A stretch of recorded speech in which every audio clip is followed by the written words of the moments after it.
Dominicains au Rwanda.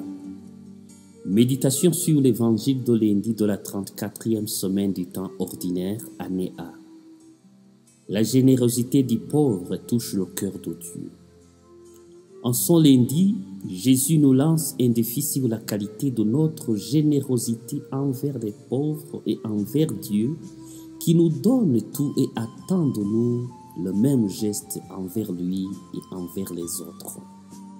Jésus nous y interpelle dans l'évangile en montrant à ses disciples une pauvre femme qui, malgré sa situation de pauvreté, contribue à la vie du temple de Dieu en donnant une part de son indigence. Ce geste touche le cœur de Jésus parce que les autres donnaient le superflu de leur richesse.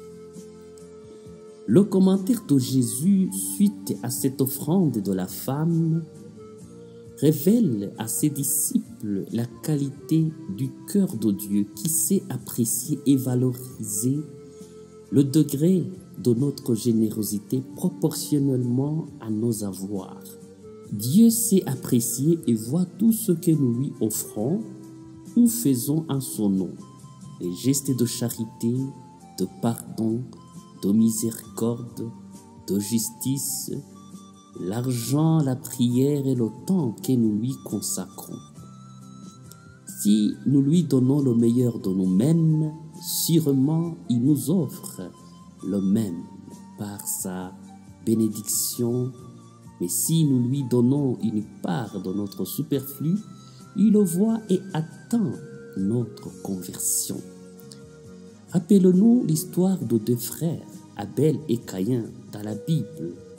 Caïn offrait à Dieu le superflu de sa récolte et Abel donnait à Dieu le meilleur de son bétail. Cela lui a valu une bénédiction. Quant à Caïn, il est arrivé à ne plus apprécier même son frère à côté de lui jusqu'à le tuer et il a fini en errant comme un chien. Aujourd'hui, nous avons tous besoin de la gratuité et de la générosité de Dieu comme celle de cette femme.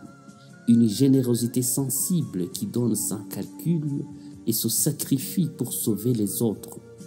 Personne n'aimerait recevoir un habit déchiré en cadeau, la nourriture pourrie comme repas, la charité calculée, l'accueil humiliant, etc.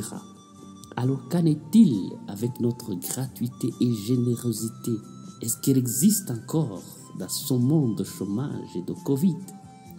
Quelle est la qualité de nos services, de notre charité et de notre rendez-vous?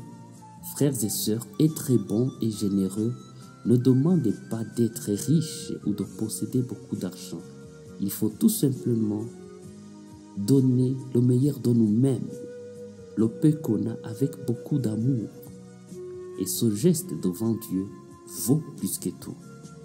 Demandons à Dieu la grâce de retrouver la valeur de la gratuité et de la générosité dans nos différentes formes de pauvreté.